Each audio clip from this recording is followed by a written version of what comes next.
In the National Hockey League, it's realignment, and it feels so good, at least to the Winnipeg Jets. Welcome into the Sporting News Studios. I'm Tom Vandervoort, and joining me now to talk about potential NHL realignment and other assorted topics from the National Hockey League, our NHL writer Jesse Spector. And Jesse, we've seen a realignment plan floated. Is this what we're going to get, and is there anybody happier about it than the Winnipeg Jets? It seems like it's a pretty good bet that this is what we're going to get. The NHL and the NHLPA are actually working together on it this time, as opposed to last year when the NHL just came out with its own plan and the NHLPA did not go along with it, and that was a precursor to the lockout, I suppose. But now they're working together, trying to get on the same page, and Winnipeg Jets do stand to be the biggest beneficiary of it, getting out of the Southeast Division and then going to a new Midwest Division, which, as you might guess, is a little bit more geographically friendly.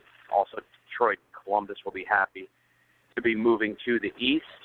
It's all still to be finalized, and there will be a new playoff system that goes along with it, with the possibility of some wild cards getting involved there. And it should eventually get done and locked down. It's something that makes sense for everyone, and hopefully sooner rather than later. Absolutely, and we need to focus, too, on Kevlar socks, right? Special protective socks after the injury to Erik Karlsson. I know a lot of teams took some of these socks in, tried them out at practice. What are you hearing about? I don't know, some guys actually are already wearing them. What are you hearing about these protective socks guys are trying out? Yeah, there are some guys who were already wearing them, of course, and you've seen more guys make the move since Erik Karlsson's injury.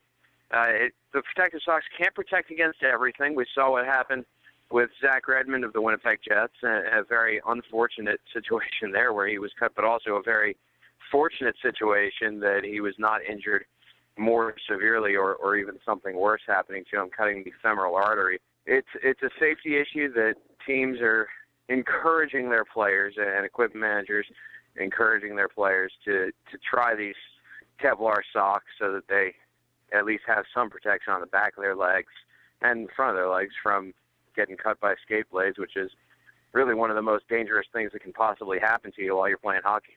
Yeah, no doubt. Do you suspect that we're going to see more of a movement towards this where they'll become as common as, say, a visor on a helmet? I think so. I think that as time goes on and players get accustomed to them and recognize that it's something that, and the technology as well, that gets better all the time with protective equipment, that more players will want it. If it's a matter of choice between something that's comfortable and not protected and something that's comfortable and is protective, comfort is the real issue. You want to be able to play the game at your top level and not feel hindered by your equipment. And the progress that's being made by the equipment manufacturers, both with the socks and helmets and shoulder pads and all of the equipment, the manufacturers are working on this stuff all the time. You'll see more and more protective equipment become more widespread, and I think that's definitely a good thing. Yeah, and the funny thing is you really don't know when it works because there's just no incident. So it's hard to look back. I guess you could look back at the number of incidents there are and say the protective gear is doing its job. But it's good that they're working on this stuff. Now, I noticed that you have discovered sort of a new stat, or explain to me this wins created stat that you're hearing about.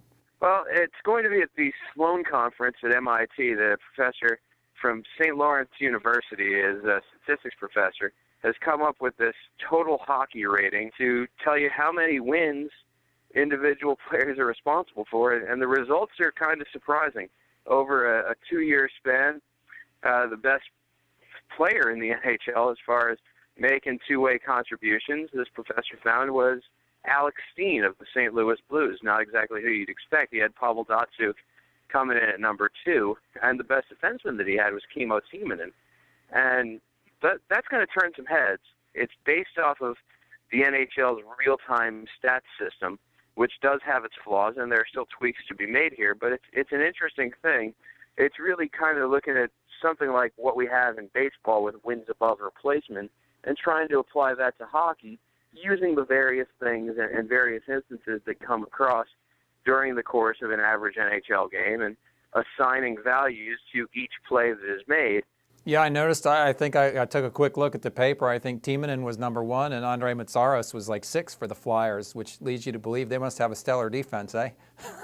Yeah, they've really been excellent. You've seen that this year. Of course, Matsaros has been hurt for the bulk of the year, and obviously those stats also are not for this season. Kimmo Timonen is a year older. But I think that the other thing that you see is that Tyler Kennedy of the Pittsburgh Penguins is number 3 on this list, and that's certainly going to turn some heads when you see that a guy on a team with Sidney Crosby and Evgeny Malkin is ranked the 3rd best forward in the league. And the reasoning that's given is that Tyler Kennedy plays with below-average teammates on the Penguins' 3rd line most of the time while playing against above-average competition, and that by playing relatively well in those situations, that he is very valuable to the Pittsburgh Penguins and helps them win more hockey games.